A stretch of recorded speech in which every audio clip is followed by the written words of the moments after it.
Hello, everybody. All right. The keynote was that good, was it? Okay. How was it? I didn't see the keynote. I was spending hours preparing this session for you guys. No, I'm just kidding. So my name is Corey Sanders, and I am about to give you a wonderful, wonderful 75 minutes talking about app modernization. I'm going to walk you through the process of taking an app that you've got, being able to move it into the cloud, migrating it as sort of painless as possible, and then modernizing. How do you convert aspects of it to containers? How do you start adding additional capabilities on top using things like serverless, and be able to take the full advantage of the cloud as part of the process? So I'm very excited to be here. I'm really excited to walk you guys through this. A bunch of demos, a bunch of things to show you. So let's get rolling. The one thing I like to start off with, though, is I like to start off with just a personal point about myself. And so I'm going to tell you what my favorite color is. It's purple. So it's not red. I don't like red. But I am wearing red today. I'm excited about this. But I've got my snazzy shoe. Maybe many of you couldn't see my shoes, so that joke didn't get as many laughs as I thought. So I'll do this here. Okay, thank you. That's not an easy stretch. All right, here we go. Enough nonsense. Let's start. So let me start a little bit about why does this even matter? Like, why do you even care about moving to the cloud? Like, who cares? Why do you keep bugging me about this, Corey? It's really not about the cloud. It's really about the changes that you're trying to make to your environment, to your business, to your products. It's about this fancy term, digital transformation. It's about changing how you engage your customers, changing how you're thinking about your products differently, how you can support the things that your customers want to do in a much faster, more agile way, compete against others in your industry that may be doing this already. And then how are you making sure that you're reducing your costs? Everything can be done cheaper, for the most part. How are you making sure that you're optimizing? How are you making sure you're empowering your teams, your company, your peers to be able to be the best that they can be, to focus on the business that you're in so that you're not focusing so much on just running the infrastructure? And that's really, when you think of the cloud, it's not about the cloud, it's about what the cloud enables for you. And that's hopefully what we'll be able to walk through a little bit today. Now, when you look at sort of this progression across sort of all of the aspects that are really important to you in the business, the application that you're running, one is, of course, agility, speed, time to market. How do you get things out as fast as possible? How do you get things into your customers' hands, whether those customers be external or internal? How do you get those updates as fast as possible, continuously, in a safe way? Right? And so that's very, very important. And that's really, when you look at some of the product aspects of the platform, and that's really what I'm going to focus on today, they're really focused on giving you that ability to be fast, to be agile, to make very, very quick changes. That's really where the sort of container movement came from, and also where a lot of the serverless movement has come from, is all around that point on agility. Certainly cost. Cost is a big factor. How are you saving costs? How are you reducing costs? And this is, again, container, serverless. All those aspects are about using just the compute you need, using no more and paying for no more. And that's very, very important. And it allows you also to experiment more. When you're using just the compute you need, whether they be VMs that you're spinning up for just an hour to try something, or whether it be containers on the other end, or serverless, you're running them for tiny amounts of time, much less than you would if you were running this on your own infrastructure. It allows you to try some things as well. And then, of course, simplification. This is a really important aspect as well. How are you taking your environment, how are you taking the things you're building, you're managing day in and day out, and making them easier, simpler? And I'm going to walk you through all of that today. So I like to use this picture for how the maturity through this overall cloud story works. And I'm going to use this as the backdrop here for the entire session. One, you start with existing apps on premises. And I'm going to reiterate that the cloud is really just a means to an end, right? But that first step, lift and shift, this is about getting your infrastructure into Azure, into cloud infrastructure. That brings with it a set of agility, right? You can spin things up quickly and spin things down. But it also allows you to open up the rest of the maturity model. So getting your VMs in there, while the cost impact is relatively small compared to the rest, making sure your VMs are there so you can start adding the other things like serverless and containerizing and so on, it's a very important first step, and so I'm going to touch upon it briefly. But I'm going to focus more, frankly, in my demos on cloud optimizing, which is really just containerizing. That's kind of the way I'm using that term here today. And then app modernization, which is really where you start seeing things like serverless capabilities, functions, events, and so on. And I'll talk a little bit about that. Now, I've got this progression here. Green lines mean minimal code changes. Purple lines mean relatively big code changes, and sort of this progression. But there's really no rules here, just to be clear. There are no guidelines or strict expectations that I have of you to come back and tell me how you walk through each step. I don't really care, right? I think that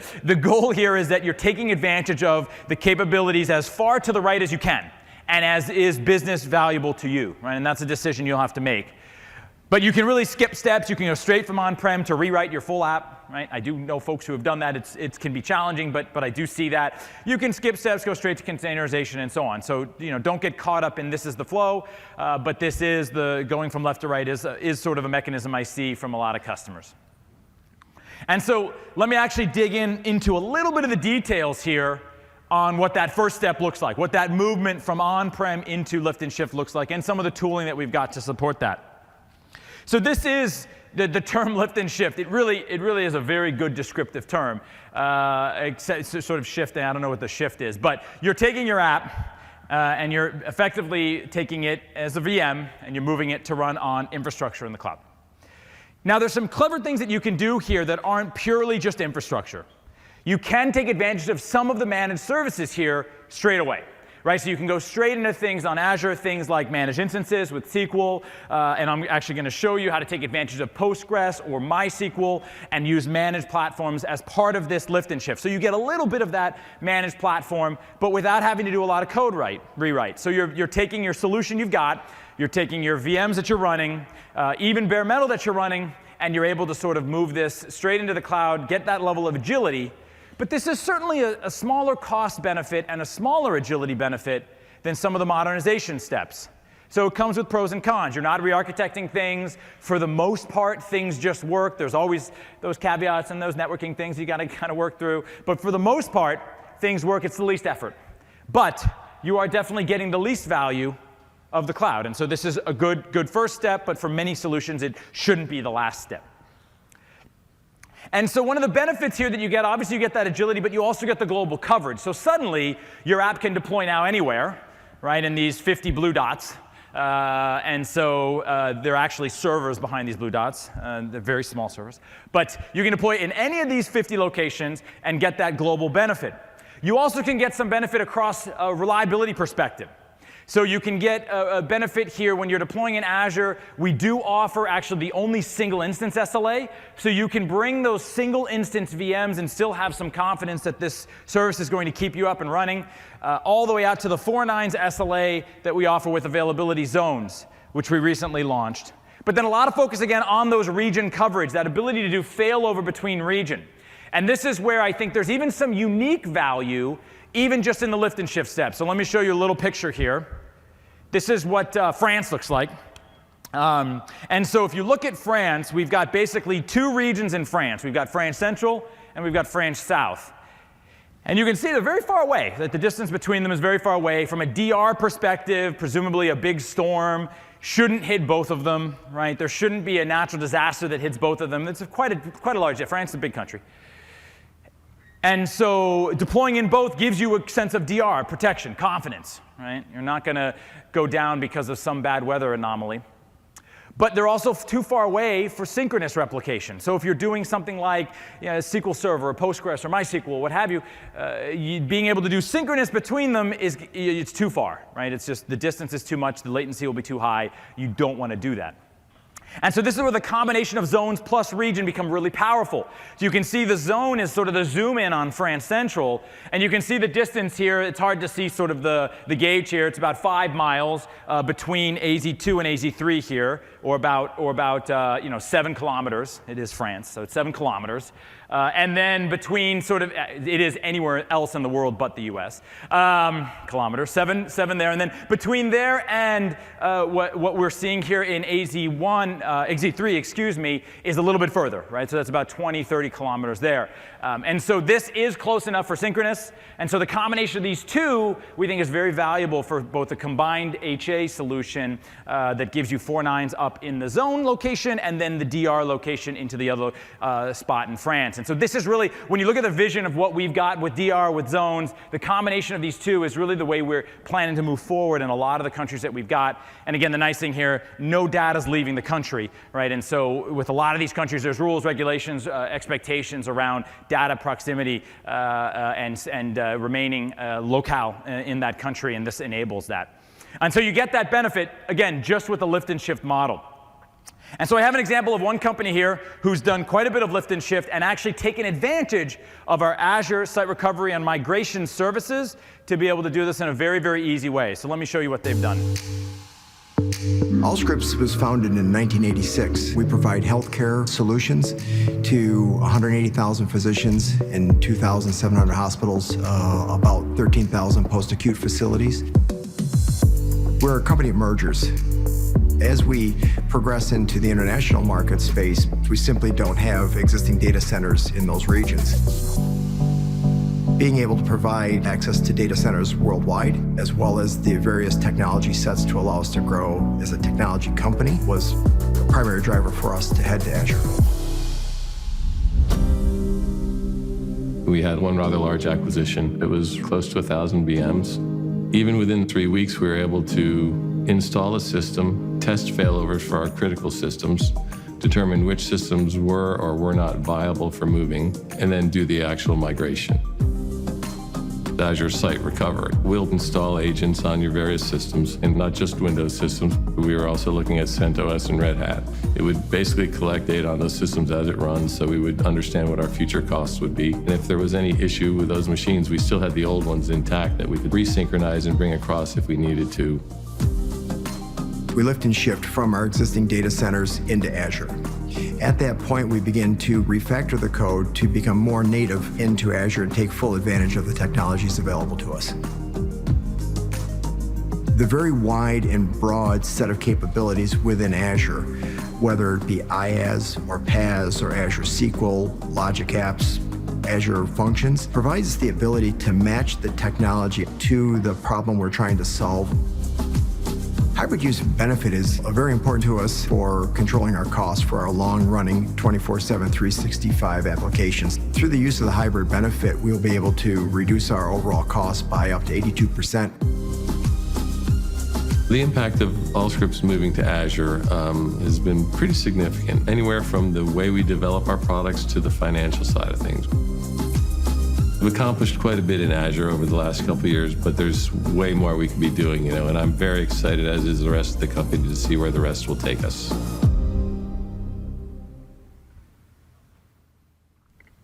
Very cool. So with there, I wanted to actually stop and show a quick demo here of some of this technology. Now, the demo I'm going to show you is actually fairly new technology. This is something that's not broadly available just yet.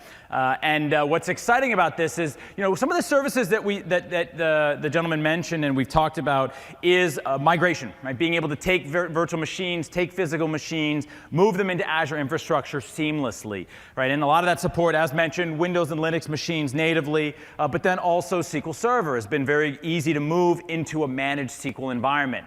Well, but it's great, and what I'm about to show you is we now have support and are planning to release very soon broadly support for being able to migrate Postgres and MySQL into managed Postgres and MySQL services running in Azure. And so this allows, again, that same power of database migration as part of the database migration service, but into managed Postgres and managed MySQL, which is super cool. And so here you can see, I've actually got deployed here a DMS, a database migration service instance. And so a few examples that I've got here in this environment. You can see I've got, excuse me, let me zoom in here. You can see I've got both a MySQL to MySQL, and then I've got some Oracle to SQL-based solutions, right? So we can enable that as well. But then here's the one that I want to show you, which is actually Postgres. And so this goes from Postgres VMs running in your on-premises environment and allows you to migrate them into a managed Postgres service in Azure, thus reducing your costs, reducing your maintenance, et cetera, while still, of course, continuing to run your app using Postgres. And so just to kind of show you a little bit of what this looks like, I've set this up here to kind of show you just a little bit of sort of what sort of this migration looks like. And so what I've got here is, this is let's see here. Oop, remember my password here.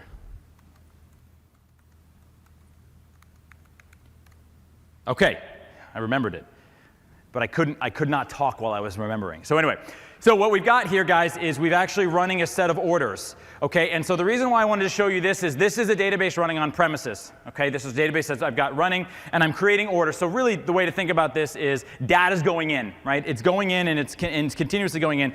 What's great about this, and just to kind of show you that data's going in, I've actually got another one over here that's querying the orders. Okay, and so let me show you this one. Okay. And so this one's actually querying the orders, and so you can see here, let's let it query that. So now it's got up to 103 here, and this one's up to 104, so it's about caught up, right? So let me zoom in here, and you can see. So this is something that's creating data, and this is basically querying it. Again, all this is running on premises as part of this environment. So let me actually show you what that looks like here. And so here, if I take this as my site here that's running and sort of reading these orders. Let me actually refresh it here and just show you. So here you can see up to 109. So these orders are creating and going and going and going. And you see it's localhost. Now here's what's great. So I can do a very simple, and I just want to make sure I copy. Oops. Make sure I copy here the right string to connect to here. And so I can do a very simple cutover now of this environment. And so if I go here, and now what I'm going to do is I'm going to cut this over into the managed environment here in the cloud. And so this is a Postgres database running here in Azure, right? So this is a managed Postgres database running in Azure that I'm doing this cutover to. And so for my user here, I've got username and password filled in. Hit connect. And you can see here it's at to 117. So this is now running here in public Azure using our managed Postgres service, and it's already caught up to the data that was being written on premises. So that is how fast and easy that type of migration will be. So you've got an app running, you can make this switch over, and your data is just moving within seconds. I'm up and running, and I've got the data fully migrated, already replicated, that was being written on premises right into that managed environment in Azure. So super simple to do that type of migration. Just another aspect of lift and shift that should just make that entire flow and that entire process incredibly easy. All right. So that's kind of the lift and shift story. Let me move on to some of perhaps more of the interesting areas around optimization and containerization. So now that you've got all your virtual machines, you've been able to migrate your databases into managed databases, your virtual machines are running in Azure VMs, now you're saying, well, what's my next step, okay? And this is really where you start cloud optimizing or containerizing. This is really a big step towards containerization. Now, the benefits of containerization are minimal code rewrite. You're able to take a lot of existing solutions, VM-based solutions, convert them to containers, run them in an orchestrator, and not necessarily have a huge amount of code change. So you can take advantage of containers, get that agility, get that very fast deployment time, try and optimize the amount of resources you're using, but again, without having to go do a huge amount of code rewrite. Now, it's still not as much benefit as you're going to see from serverless and some of those aspects as well, but you can still get a huge amount of benefit by just taking that step. It does require you to actually containerize, so there is a process here, and luckily there's some ways to do it in sort of an easy way. So what's nice about containers is you're going to see more and more platforms just support this. Right? So containers are effectively the zip drive of the future, or of the now.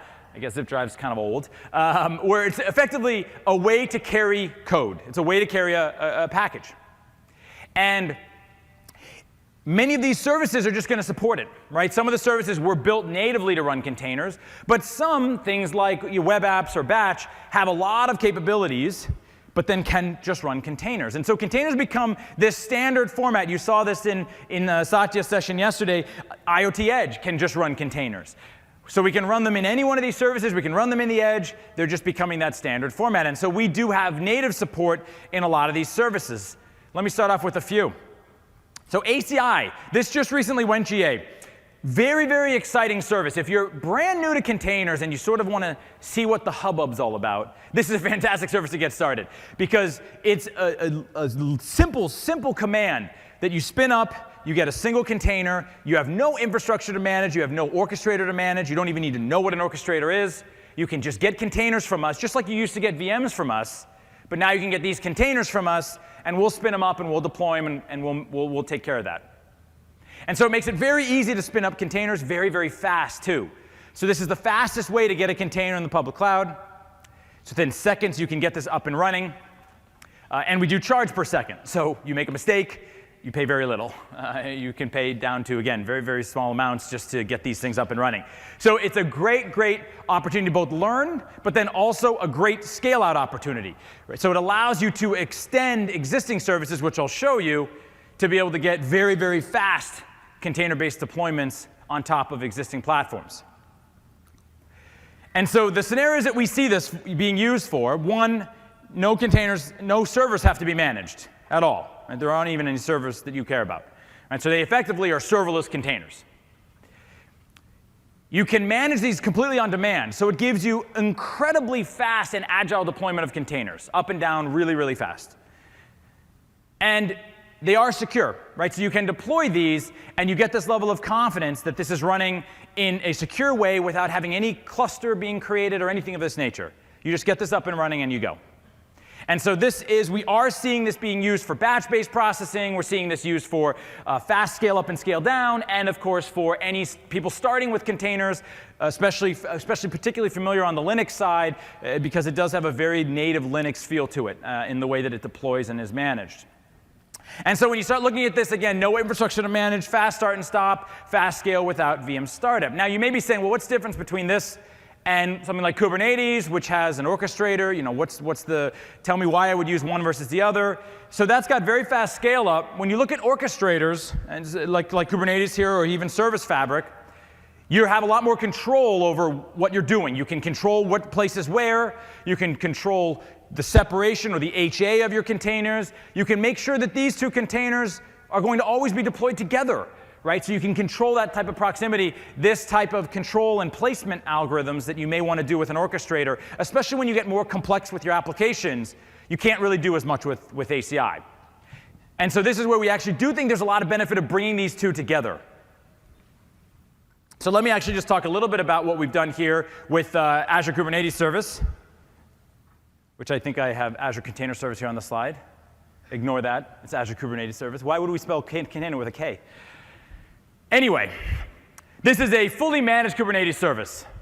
So as Scott mentioned here a little bit yesterday, auto-patching, auto-scaling, auto-updates, but it's the full Kubernetes ecosystem, so it's 100% upstream. This is what's super important.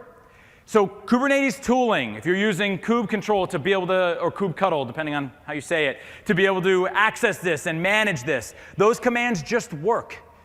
It's the full upstream experience. You've got the versioning controls that you would expect, right? And so it's fully portable, and this is really an important aspect. So one of the biggest reasons I've seen Kubernetes pick up a lot of steam is this portability aspect. You can deploy here on Azure. If you decide tomorrow you want to deploy somewhere else, great. You can. You don't have to change your app. You don't have to change even your operations. And so the benefit of this is we're creating a managed environment, which means you don't have to manage the control plane or the instances managing it, but it's still fully compatible and fully portable, right? So you can still decide, OK, I'm going to go develop on this today, and maybe tomorrow I won't. And of course, amazing integration with our dev tooling, which again, you saw on stage with Scott. I'm going to show you a little bit more here even today. But amazing integration with our tooling and makes it incredibly easy and an end-to-end experience that's just really fantastic. So huge, huge benefit there. And I mentioned and promised bringing these two together. So NodeList, or serverless Kubernetes, is the combination of Azure Kubernetes Service and ACI. So when you bring these two together, and you've got effectively this control plane, and you've got the application architect here on the left, And normally, you would end up deploying into VMs. You deploy your pods into VMs, and those pods end up being the containers that you're launching. Right? So if your app consists of a set of containers that you've deployed, and you want to span it across 4 VMs, you use this control plane, again, a managed control plane, so you've got no infrastructure there, but then you're deploying into these VMs. And because you want to do co-location or you want to do specific HA placement, you want to use our VMs as part of our managed service. But then maybe you get a lot of traffic. Maybe you suddenly get a burst. And now, oh my goodness, what am I going to do? This is where the power of the combined AKS with ACI comes in, because now you can take advantage of our serverless containers to extend and still just talk to Kubernetes. So you're still talking the Kubernetes endpoint, but then you're telling it you want our serverless ACI instances instead. So don't spin up another VM right now. Give me the containers in a second mode, but again, using my same Kubernetes command. So still portable, can still move to other clouds, but now you get instantaneous containers as part of your Kubernetes management environment. And so the combination of these two, incredibly powerful to be able to bring these two together and really give you a serverless Kubernetes, a nodeless Kubernetes, without breaking portability of the upstream components. So it's really, really powerful. And this is all using a capability we call the virtual kubelet, which is a great name. And it's fully open source, actually, so it enables you to actually do this across any cloud environment as well, to be able to, that's got a service like ACI. So super cool and powerful. But this virtual kubelet isn't sort of where we end on a lot of the open source work. We have a lot of open source work that we bring into the Kubernetes community with work around Draft for Kubernetes deployment, Helm is a package manager, Brigade, event-driven scripting, and of course Kashi for a visualization of Brigade.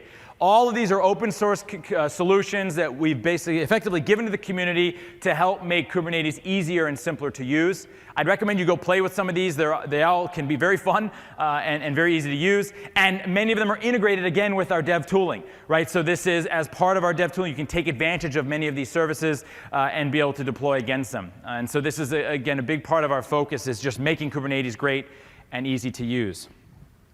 Let me change gears just a little bit. So that's the Kubernetes side. Service Fabric, a service that we built internally many years ago, actually pre-containers, to be able to run our platform. So a lot of our platform today in Azure is built on top of Service Fabric.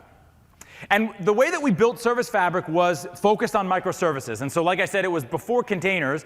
It was all based on effectively partitioning both Windows and Linux to be able to offer microservice-based solutions. And it enables a lifecycle around that. It enables you to manage the lifecycle, manage the updating of Service Fabric, and enable very, very easy and agile-based PaaS services on top of these instances. It's great. It can deploy in Azure, Azure Stack. It can deploy on premises, even other clouds. Right? And so in some ways, this is certainly supportive of containers and can do orchestration of containers, but the real value is higher up. The real value is more focused on the understanding of microservices and microservices health and how to go deploy and manage that into a single application environment. And I will show this for you in a demo. And so one of the nice things about Service Fabric is it's very focused on being able to build once and run everywhere. And so with Service Fabric, we have the support for standalone, so you can run, again, this on premises. We have dedicated clusters, very similar to what I showed you with Kubernetes. But then the latest that we're just launching this week, actually, and enabling this for customers is what we're calling Service Fabric Mesh. And this is a fully managed Service Fabric. So this is effectively, the value that I talked about was that, yes, it can do orchestration, but the real value is the programming model and the application model. And that's what Service Fabric Mesh is offering. Less focused on the container side or the container orchestration side, and more focusing on the programming model, the layer above. You still use containers to deploy, but it's less about the placement of those containers and more about the app itself. And so this is a really big step for us because it does take away all of the management of the infrastructure underneath and leaves you just with the Service Fabric programming model on top. It's something that we've had customers asking for a very long time, and it's very exciting to sort of see this come to life. And so this, again, offers this fully managed microservice environment, focused development environment, managed infrastructure, and makes it incredibly easy to scale and deploy while using, again, this Service Fabric application model.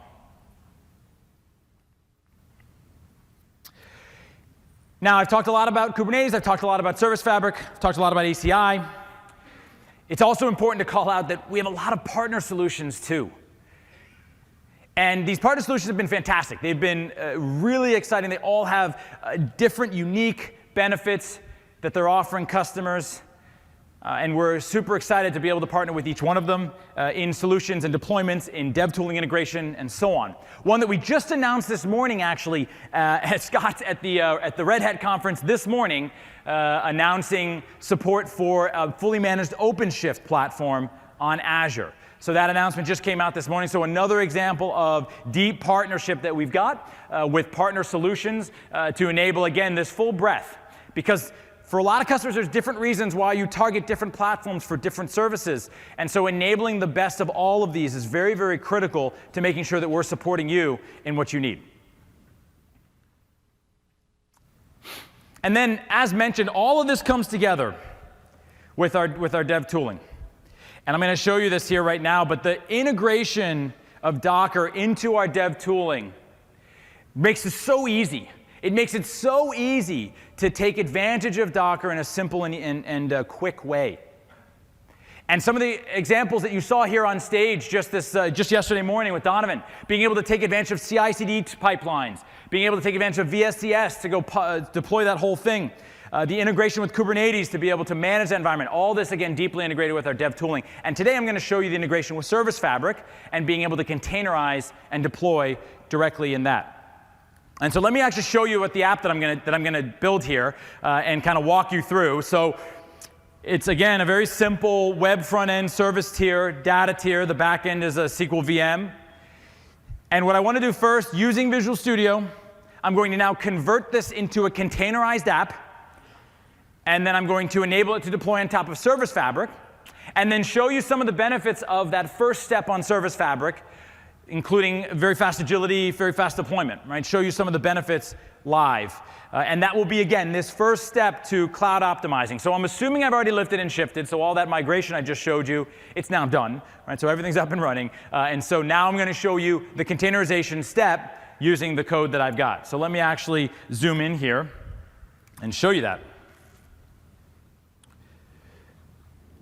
All right, so let me go over here and actually show you the app that I've got. OK, so I like to keep the theme with the smart hotel. And so what I've got here is I've got an app. Again, it's a very simple web app that I've got here, front end, middle tier. It's a service that's effectively offering me to go study who's checked in and who's not. Right? So it basically gives me the details of who's checked in, and I can zoom in. And so all this is, of course, stored in a database and a fairly simple solution. Now, this is just running, as I sort of mentioned, this is just running in an IaaS environment. Oh, I may have to multi-factor auth here. This is security in action, everyone. So let's just enjoy this for a moment. OK. I brought my cell phone on stage just in case, because this sometimes, there it is, verify my identity. This was not a part of the demo, just to be clear, but it's pretty sweet that it just works. I hope. All right, there we go. It did. It did work. All right. So what I'm going to be showing you now that I'm securely connected. What I'm showing you here is this is just an IaaS deployment, right? This is just VMs. This is just SQL. This is, there's nothing sort of special here running. I have only a small amount of credits left. You think they'd give me more? And so here I've got this web app and I'm running, right? OK, great. So let me actually go to the code. So as I mentioned, it's just web WCF-based solution, right? It's just a web front end and the services here, back end here. You can see the full app is here and deployed. And so this is just running kind of what you'd expect. Nothing sort of special here. But here's what's great. So I decide, yep, I'm going to go ahead and I am going to containerize this guy. And so let's go here. And right here you can see Docker support for Service Fabric. Just hit add. And this will add this to my environment here. Let me actually go back because I want to add both. So let me get this down here. Oops, there we go. And then let's see, I added that to the web one. So now let me go add it here. OK. And so now I've added it to both. And so the first thing you'll see here, is Docker file. So this is, again, I don't really need to know or care, but it auto-generates the Docker file for me.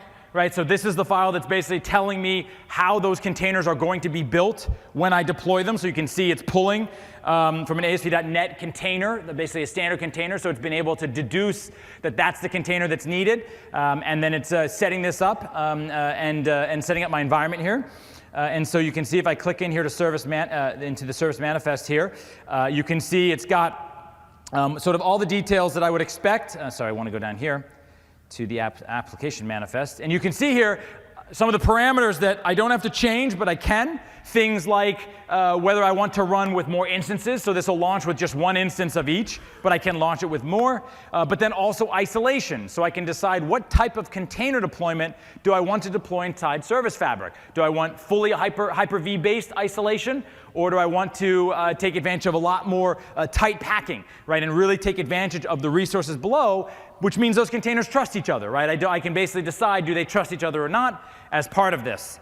And so very, very simple, and you can see easily created, easily, and then I can even go here and hit publish, and then straight from here, I can go and publish straight into a Service Fabric cluster running in the cloud.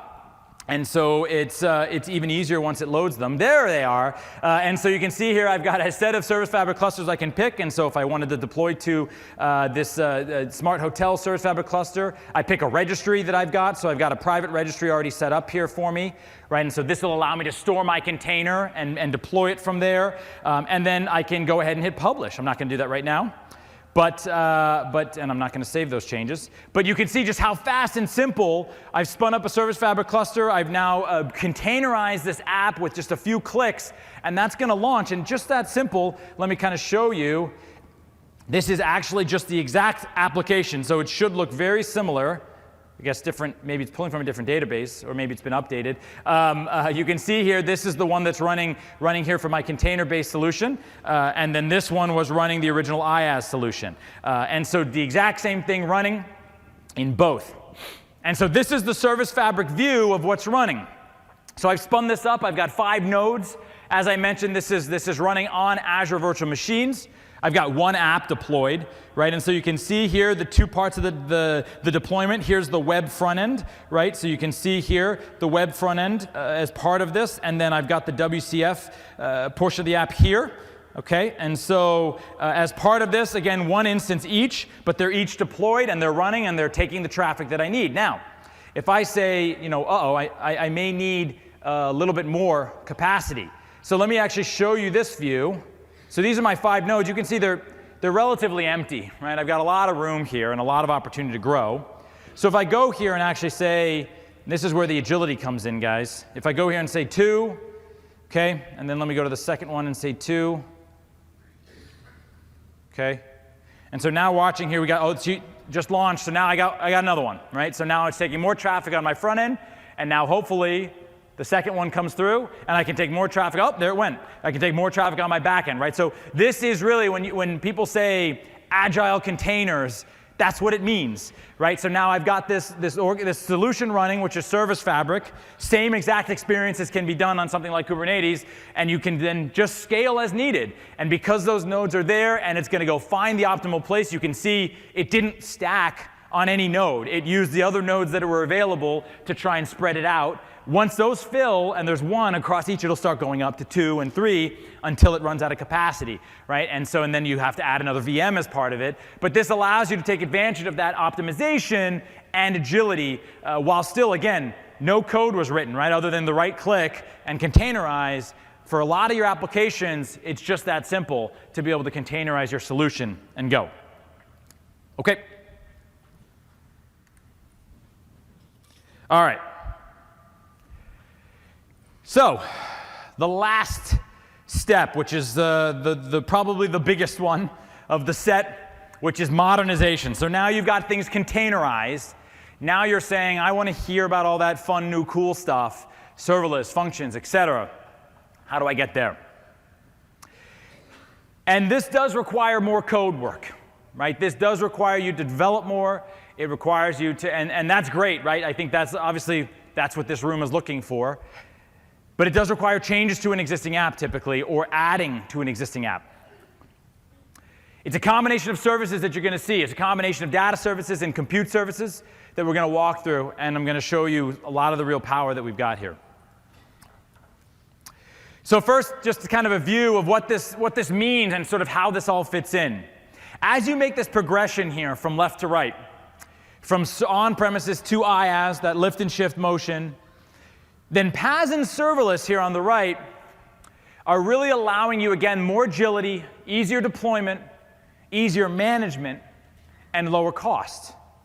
And you can see serverless is what's all the way to the far right. Now, you may be saying, well, I've heard this term serverless, but what is this? Like, what does this mean to me?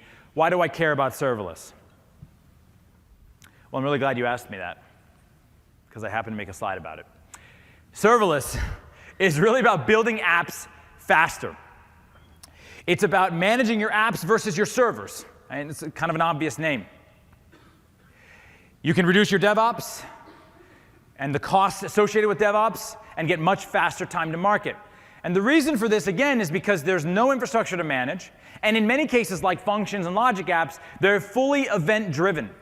So this means they sit idle until you tell them to do something, which, of course, reduces your cost and also reduces a lot of the risk of code going bad or code going stale, or if it runs for too long, do you have memory leaks? These sorts of things are a thing of the past with serverless. Right? You don't need code to run any longer than you need it. And you don't need to pay anyone to run your code any longer than you need it. And that's what's super valuable about serverless. And that's why typically events are associated with serverless, because event-driven is what makes serverless so powerful. There are a lot of serverless aspects that don't necessarily require events to be a part of it, but typically events are a part of the concoction, the serverless concoction. So that's why I love to talk about Event Grid at this point. So Event Grid is a fairly new service on the platform that allows fully managed event routing. So when you think of serverless, and I'll talk about functions and logic apps and so on, these guys are running some code, right? They're sitting there and they're waiting to have their code run. The key thing about why eventing needed to change to make serverless work is because the whole principle of serverless is that these things are not doing anything until they need to run, which means polling can't happen. Right? This concept of polling is actually a thing of the past. It is not a construct of the serverless world. Everything needs to be event-driven and push. Nothing should be pull. And this is why Event Grid, which is why we created Event Grid, because a polling-based messaging system will not work in serverless, because you have to wake up and listen, versus a push is really the key, and that's what Event Grid does. It's basically a fully managed event routing push system. It has a lot of cool things about it. Because it's a push system, maybe your app happens to be down for a moment. When it does try to push into it, it gives 24 hours before it gives up. So it's going to keep pushing you until you listen. And even after that, it can do dead lettering. So you can put it off into storage and say, I missed this event. I better go look at what happened. Right? No one picked this one up, even though I pushed it.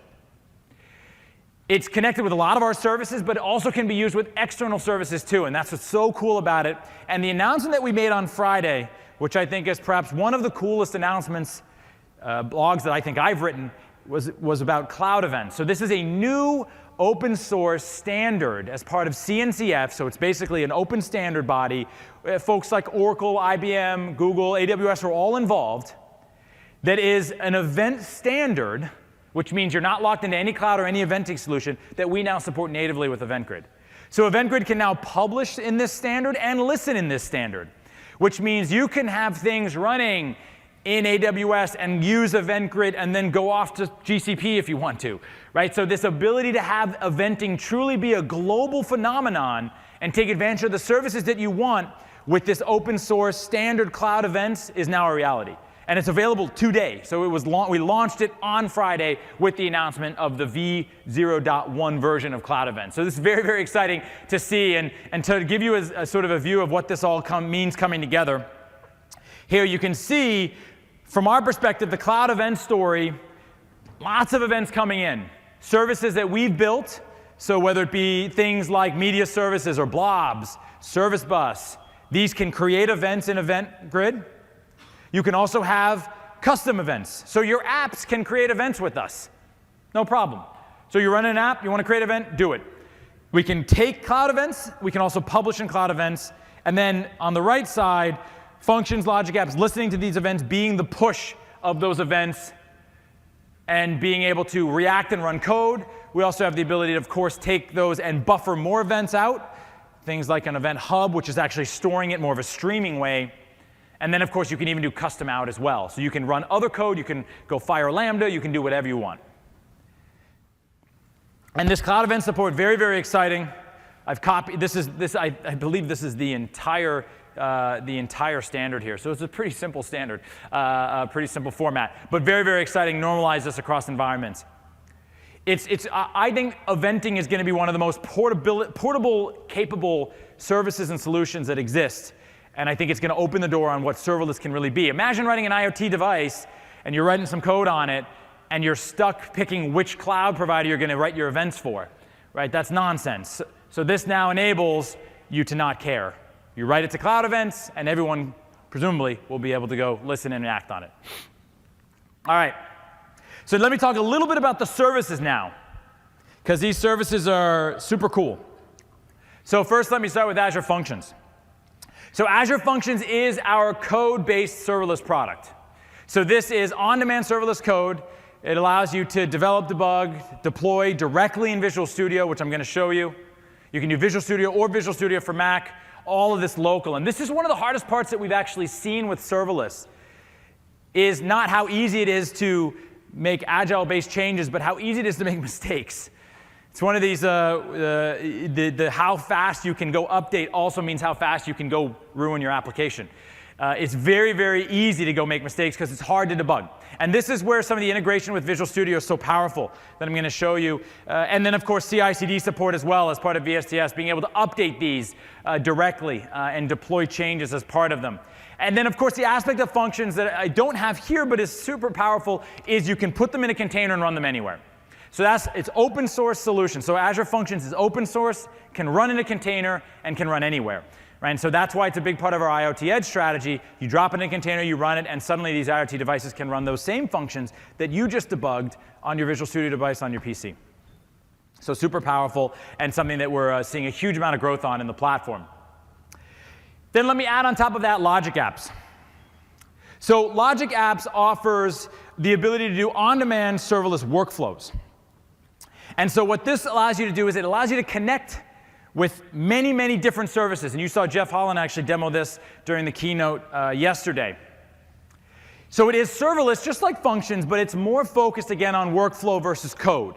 Right? So you're using this, you're connecting different aspects of your solution, you're making decisions based on the outcomes of those solutions, and you're firing off other events, other actions based on that. And again, also deeply integrated with Visual Studio tooling. And I like to put in cognitive services here in the mix, because for many of these serverless solutions that we're talking about, many of them end up involving cognitive services somewhere in the flow, right? Because a lot of the things, when you start looking at, great, I lifted and shifted, then I containerized, now I want to go do some modernization, a lot of that is additive capabilities. So I've got my app, it's running, but I want to go run some analysis on the types of information coming in. I want to go do sentiment analysis on that. I want to go study the pictures that are coming in through our service. That can be additive modernization without touching your existing app. And that's why we see a huge amount of event-based functions, logic apps with cognitive services, things like vision, speech, language, knowledge, search, all being additive services to the ones being deployed. And what's so cool about this is you can make these custom learned. So they're not just based on some set of knowledge we have. They're based on a set of custom training that you give it. And so a good example of this, obviously you saw the picture training as part of the keynote. The other one that I like to talk about is we worked with a gaming company, and they had a unique language. And maybe not a lot of people have this same problem that needs to be solved, but they basically created a language. I think it was Klingon that they were using. I don't know if that's copyrighted. Anyway, and so they needed this to be able to be cognitive about Klingon, and so they needed it to learn Klingon. And so they basically trained the service to learn this language that doesn't exist and make it so it was possible to use that as part of both the language, and then I believe they even got some of the speech working as well, which is kind of interesting. And so this is a good aspect, maybe a good example of sort of how this can all come together and all the pieces come together. And then sort of the last point here, when I talk about serverless, I have to talk about data. And when you think about the data model, you start thinking about the serverless pieces coming together with things like functions, things like logic apps, cognitive services being used, and then the data model underneath, things like Cassandra or Mongo being written underneath with Cosmos DB, and you truly have a portable and global serverless application. And this is really, when I think of the future of what applications start looking like, this is really where I actually see that picture taking shape. So if you take a look at these gigantic logos, they looked a lot smaller on my laptop. You see these gigantic logos taking over the world. This view of Cosmos DB being this backend, this data backend that's global, NoSQL, multi-master rights, multiple models that are open source portable models like Cassandra or Mongo. This being the backend, simple click and replicate. Then using these serverless services on top, whether it be container-based management with something like Kubernetes and AKS, whether it be functions, whether it be service fabric.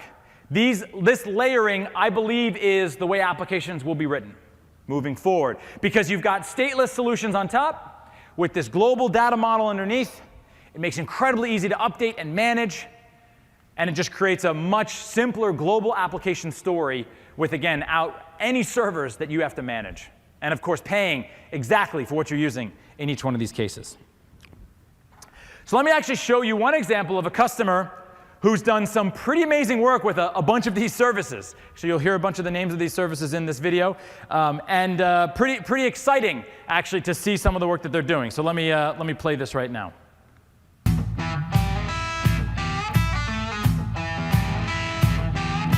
There's over 3.5 million trucks on the road every day. Customers want to know where their freight is in real time.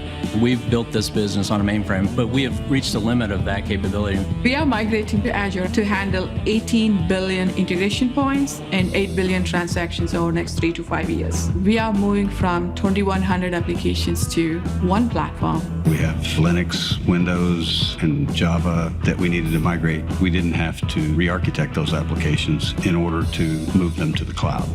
The hybrid cloud enabled us to move the workloads that made sense and continue to operate our business on-prem. We're using Visual Studio Team Services to integrate with our current Jenkins platform. We use it to build out our containers and deploy directly into the Kubernetes cluster. You just click a button in Azure and it's there. Kubernetes has enabled us to create new features quickly and integrate those with our production revenue systems. Azure gave us the ability to modernize and lift and shift our systems, but do it simultaneously so that we could grow as our revenue grew. Being able to shift our workloads from CapEx to OpEx was a primary advantage for moving to Azure. With the platform as a service, I never fall behind on the patches or the security. I'll be getting upgraded along with the Microsoft technology. Microsoft didn't ask us to bend to their vision of a cloud. This is not a cookie cutter approach. J.B. Hunt is not an old trucking company. It's a digital company, one that really leverages information and data to make decisions every day.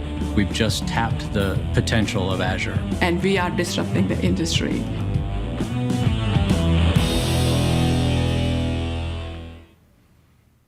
Super cool. I sometimes wish maybe for like a day I could swap jobs and just drive a truck. That'd be fun, I think. Dangerous for all of you, I think, just to be clear. Yeah, I think it's probably safer for me to be in my current job. All right, so that's super cool, super powerful, and you see some of the benefits of being able to take advantage of a lot of these services. So we come back now, and I pull all those pieces together into this demo environment. So we've already containerized this thing.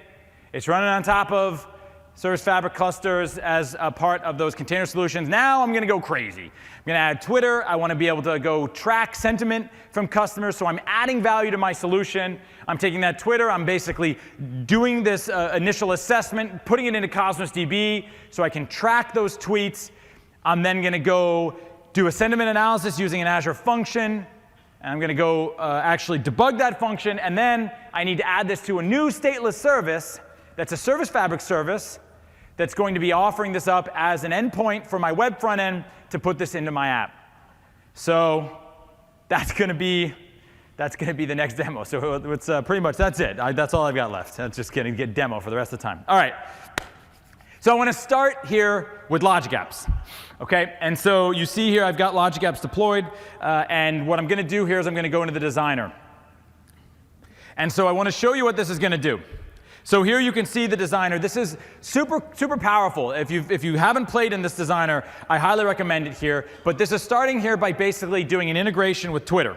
Okay, and so it's basically saying, hey, whenever a smart hotel is in the tweet text, I'm going to go take some action against it.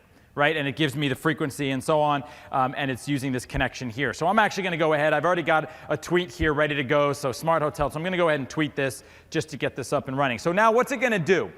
Well, first, because I'm in test mode, it's also nice try if any of you started tweeting this already. Because this is in test mode, it's going to actually validate that this is coming from me. Right, so I don't want to go do this work against a whole bunch of other tweets, and so it's going to validate here. I will remove this once I actually am done here testing this. And then you can see here it's going to drop this into Cosmos DB. And so very simple. I mean, this is a trivial amount of code that I've written here to go make this work. And so you can see here it's going to go take in the information that's coming from Twitter, the location, the tweet text, the username, and it's going to drop this into DocumentDB that in sort of this data format that now, again, I can go study it, I can go analyze it, and so on. And so what this does, what's great about logic apps here is I can go in and I can actually see when this is fired and when this is triggered. Okay? And so here you can see this is fired here. Let's see, is this morning? There you go. So this actually fired this morning. It was triggered, and I can go in and actually see the status of what happened and sort of the output that happened here, right? And so that's great. So it looks like it worked. Let me actually come back here. Great. OK. So now let's go over to my Cosmos DB solution. And so here, Cosmos DB, let me actually show you this here. Let's get this off. I don't want that there. OK. So here you can see Cosmos DB. I've got this database, right? And it's running, and it's where I'm replicating things. And just to show you sort of an example of how easy this is, I clicked here into data replication, and now I can just, within seconds, I can decide where in the world I want to go replicate my data. So if I go in and say, you know what, I want this to also go to, let's say, South India, I can do that. I can hit save, and this will immediately start replicating my data. It's literally that simple to be able to get global-based data deployment. I'm not going to do that right now, though. I'm going to actually go discard that. Let's go over to my Data Explorer. OK, and so I got to go see the data that's come through here. And so I'm building this app now. I've got now the Logic app up and running. Here I can see. Let's see if I can see this. OK, great. So it looks like I've got this here. Let's zoom down here. OK, and so you can see here, Smart Hotel is pretty good, right? So that was the tweet that I just tweeted. So Logic Apps picked it up, dropped it in here. It's got this deployment, and it's ready to go. OK, so that was step one. Logic Apps listening to Twitter, dropping it into Cosmos DB. If I want to go replicate Cosmos DB globally, great. Now, what's great about this is that there's also many other things that you can do as part of this, right? And so for this solution, I actually have a much more complex one that I could do. I could go in and say, great, I got a tweet posted. Let's say people put a picture in. I can even go in and I can extract media, drop it into a storage account, and even take action on that. And so by dropping it into a storage account, I can then go in and actually run an event grid-based solution. So if I drop back home here and say, let's open up this storage account. So every time people put a picture in, I can go in here, and you can see events. And I want to set this up. And so here's what's great. And you saw this a little bit in slides this morning, but let me show you this in action here.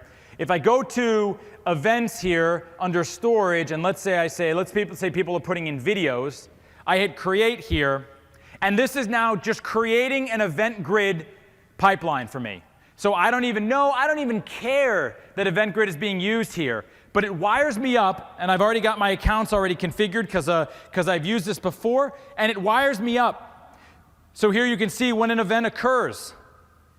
But this is an event grid event that I didn't actually have to create, right? I just hit go. And so this is sort of where you see a lot of the power of serverless becoming a reality. where you don't actually have to go think, right? You can basically just use, and it's just enabled a lot of power here. And so you can see here, this is basically taking this event, it's going to run a condition, and then it's going to basically use some of the sentiment capabilities to be able to run this video and create basically a full segmentation of that video for me to use. Okay, so let me get back to the actual tweets that I've got here. So these tweets didn't have pictures, so it didn't go through that pipeline. The tweets that I've actually got here, one of the things that I've noticed is I've got now a function that I'm running that is having a problem, okay? This function seems to be failing. It seems to be truncating a bunch of my tweets, okay? This function is built as part of my sentiment analysis, and I actually happen to have the code here, right here in Visual Studio. So this is my function, and this is sort of Visual Studio enabling me to go do this. You can see it's actually, if I actually go here to, local settings here, you can see this is pulling from that same Cosmos DB that I was just on, right? So it's pulling and pulling from that, right? So that's what the function's doing. It's looking for updates there, okay? And so if I go back here, if I go back here to the actual code, you can see this is where it's basically creating the list of tweets and doing some analysis. So I'm going to go ahead and add a breakpoint here. So let's do a breakpoint here, okay? And then I'm going to do a breakpoint inside here because this is where we truncate, and so I kind of want to see what's going on here.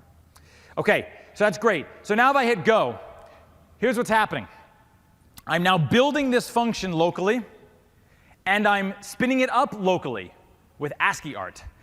And what I'm doing here, the value of this is that this doesn't need to run in the cloud. This is allowing me to run it locally. It's allowing me to debug it locally. And actually, there were already things in that Cosmos DB, so it's already up and running, and it already hit my breakpoint. It went faster. I had more things to say, but now here we are. So this hit my breakpoint. So you can see here, there's a couple of tweets in there that are, let me go down to documents here and show you. So this, if you look here at the tweets that we've got, there are a couple in there. And so let's zoom this over here. Oops. Okay, great. And so let me actually let me just play it through here and hit continue. And so now it looks like this one hit the breakpoint. So this one is truncating my tweet. And so if you see here, if I hover over this, the tweet text is very, very long.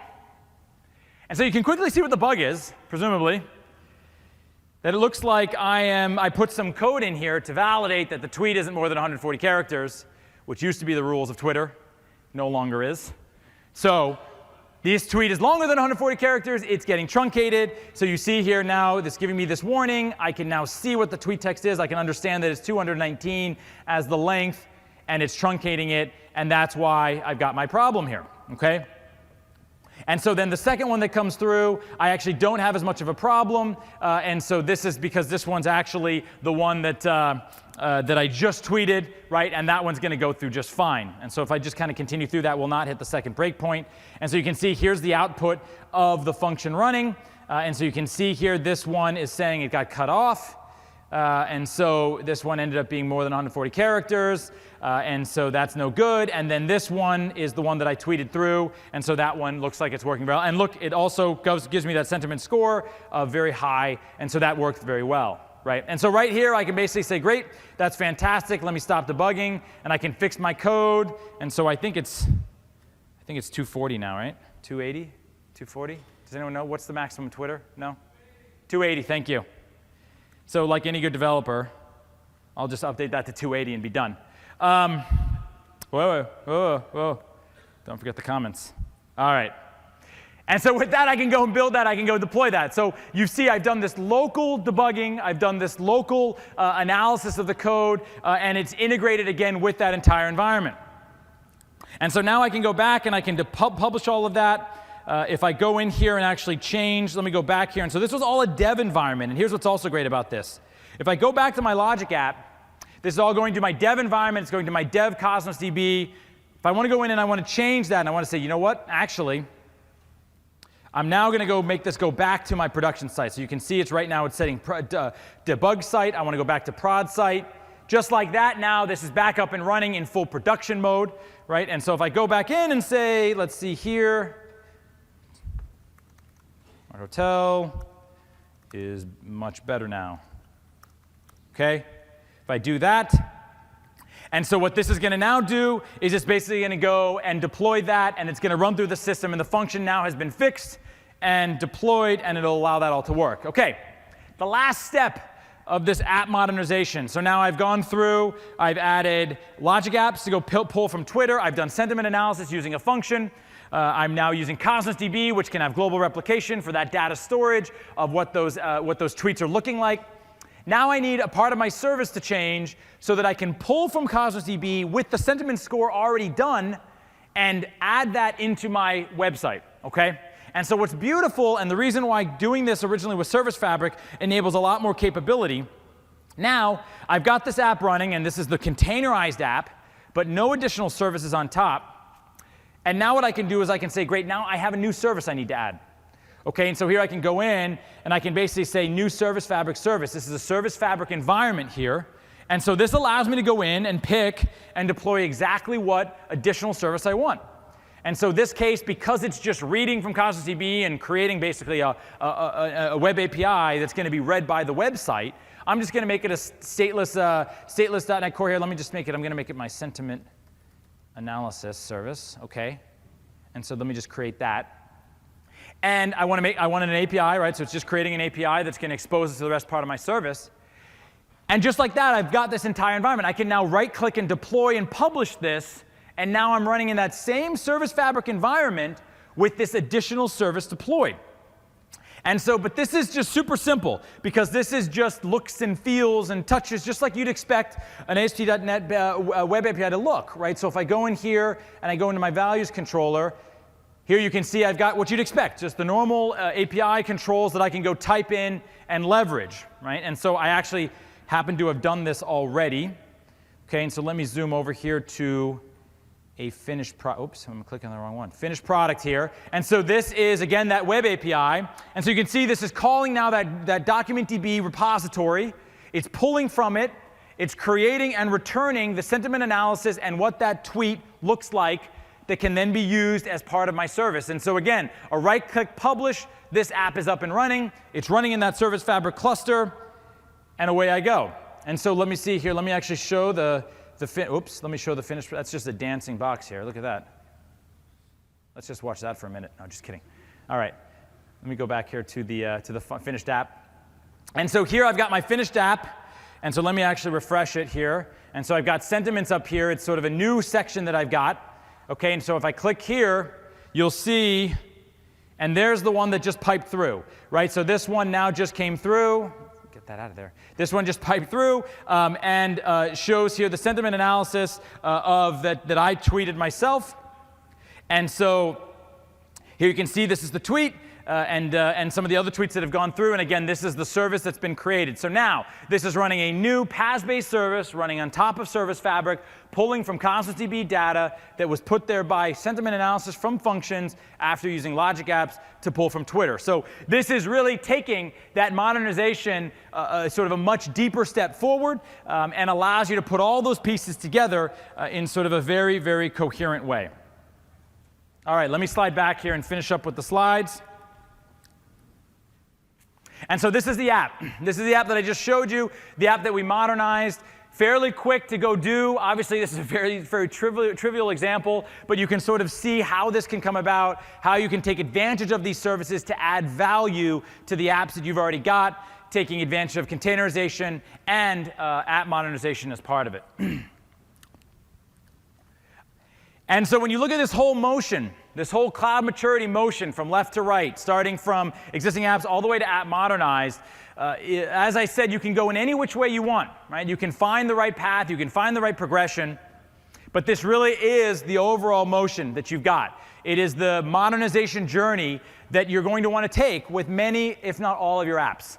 And so start thinking about how you're going to get there.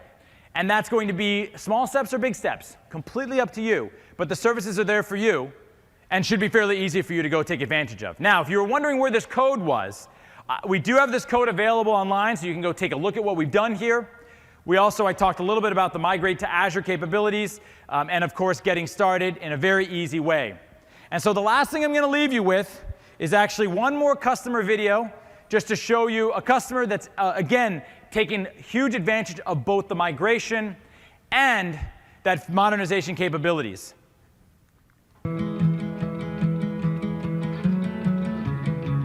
Chevron's been in business for over 100 years. We do business in over 30 countries. We've always seen technology as a differentiator for our business.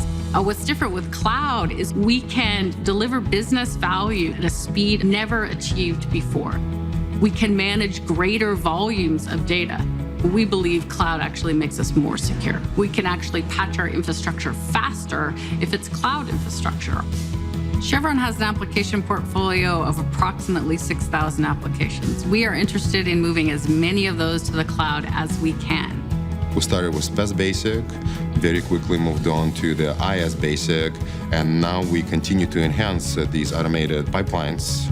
Through automation, we get better reliability, the ability to manage our data across multiple platforms, move it on-prem and off-prem, using modern architectures. We were taking a two-prong approach on how we do this so that we could migrate as fast as we can and target our modernization efforts on our legacy systems. Azure Site Recovery is allowing us to do the lift and shift component of our migration. It really allows us to automate our disaster recovery as well as our production environments over into Azure. One of the reasons we focused on PaaS first is we can drop some of those infrastructure costs to help fund the migration. Microsoft has been very flexible in terms of finding contract ways or service offerings to make that cost effective for us. The experience working on the cloud migration, I would call it liberating. We certainly know that other companies can bring technology, but they don't bring the resources to help you apply it. Microsoft understands enterprise better than anyone, and they've been true partners with us on this journey. We're pretty excited about where we are, but we're most excited about what we can do tomorrow. And I'm very excited about what you guys can all do with these services and solutions I just showed you. So with that, thank you so much. I hope you enjoy the rest of Build, and please enjoy it. I don't know, I didn't have anything else. Thank you.